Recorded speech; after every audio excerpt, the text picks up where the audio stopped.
It's December. Welcome back to Random Gleanings. I'm Jesse. He's Chris. Chris, what are we talking about?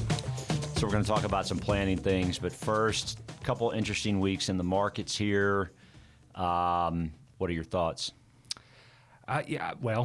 Black Friday sale, maybe. I mean, Yeah. that's one way to look at it, and I know that's not how we all think of it each time, but, with a long-term perspective, I still feel pretty constructive about this market. I mean, look, looking at everything over the weekend and into the beginning of this week, everything's normal. This is what happens when interest rates start to rise. The Fed's got to raise off of zero. They maybe have to do it a little faster because of inflation. And the crazy thing about how this works is that the bond market has to interpret it first, and stocks don't like that. Well, then, once everything gets settled, we start to see things that ought to work in inflation, presumably do better. I mean, so my mind hasn't changed at all. I think we're still in the same place. I think there's a whole list of things that do well in rising interest rate environments, and they may be different than they were before. But, I will say this. COVID's thrown a wrench in all this stuff, and we thought there would be ripples coming out of the first batch of COVID back in the second quarter of 2020. It's taken until, late in 2021 to see some of the ripples. What's really crazy, though, is if this is going to affect things in a material way for an ongoing basis, explain Peloton down 75%. And it's gotten a little better in the last week, but some of those higher volatility type names, those names that really worked pretty well last year, Peloton, Zoom, Zillow, Robinhood, Teladoc, et cetera. I mean, those things are down 50 to 75% in this year. Right. So you look at the areas where that normally do better in an inflationary environment: energy, materials, banks. Yeah, they've had a little hiccup in the last couple of weeks, but still, I mean, year to date, those are the items that look like they have strength going into the future, and rates haven't even risen yet. Right. Yeah, I'm still. For me, it's a matter of a separation of the short-term volatility of those things, when in reality everything's been volatile here of late, and yet the long-term projection on what those things ought to do in this type of environment. This is when we want to buy those things. So, I'm still very optimistic about those cyclical type holdings. Absolutely. Me too. So we're in December now. I think it only makes sense as you get solicited for gifts that we talk a little planning as well. One of the things that we try to communicate about a fair amount, but I still see a lot of folks not be aware of it, whether it's for themselves, whether it's for their parents, is the notion of a qualified charitable distribution. So just so you know, if you're 70 and a half years of age, you can give money from your IRA directly, and you don't pay tax on it if you're giving it to charity. Now, we have to be the ones that do it for you, or your advisor does, but ultimately you can give it directly from your IRA, not pay tax on it. It goes towards your required minimum distribution, and of course the charity doesn't pay tax on it. But you've got to be 70 and a half in order to do that.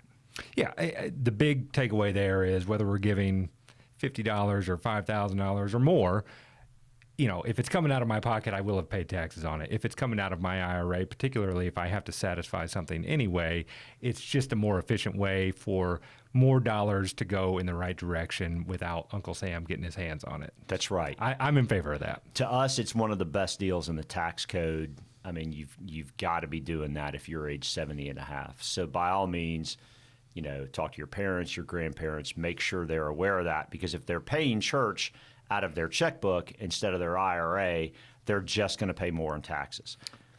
That's right. Yep. Yeah. So that's a great tip. I know we talked also about this may be the last year for what are called backdoor Roths. Uncertain on that right now, but certainly something to take advantage of. You want to talk a little bit about that? So it would appear that in 2022, backdoor Roths may go away. That is the process of making a contribution into your traditional IRA and then immediately converting it to a Roth IRA on the back end. You're allowed to do that. You don't have any income limitations in order to do that. The only trick is you've got to make sure you're not doing that to an IRA that you already have money in, because if you do, you're going to end up paying tax on some of what you already have in there. So you've got to open a fresh IRA. You put your $6,000 or $7,000 if you're 50 plus, and then you do the conversion to a Roth on the backside.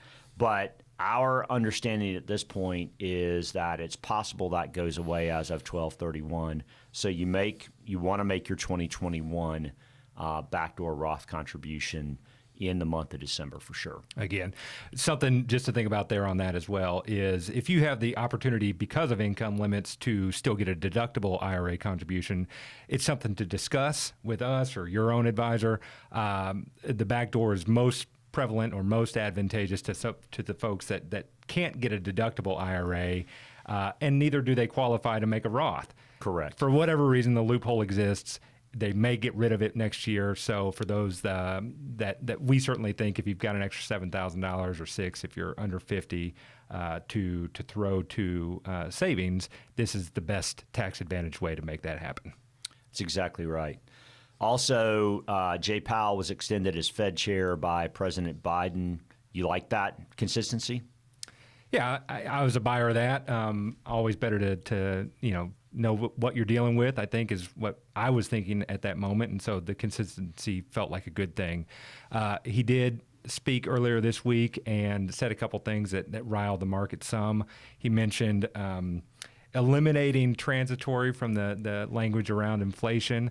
That upset markets, although I think there's some thoughts around that. But then also he mentioned tapering a little bit faster than anticipated. So what are your thoughts?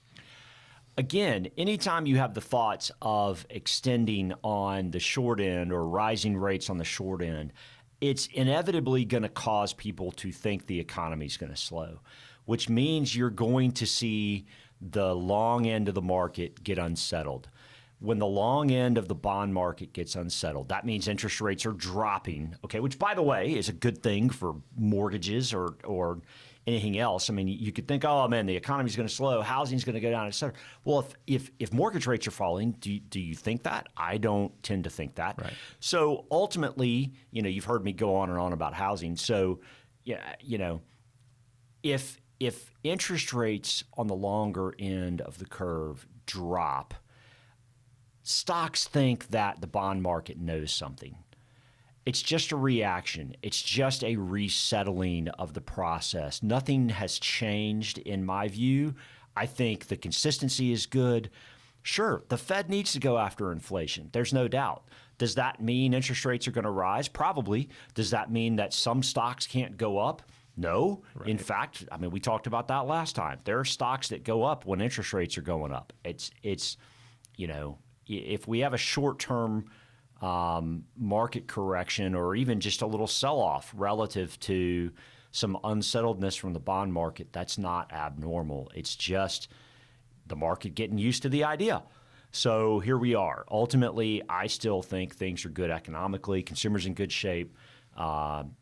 Companies are in good shape. It's just not a lot to get negative about. I agree. So that's all I've got. If you like our content from Random Gleanings, please, by all means, click the subscribe button. You can hit the bell as well if you want notifications when we post. Thanks again for watching. Jesse, hope you had a good Thanksgiving. I did. Too much turkey, too much pie, but, we're back at it. Yeah. So that's the way it is. Talk to you soon. All right.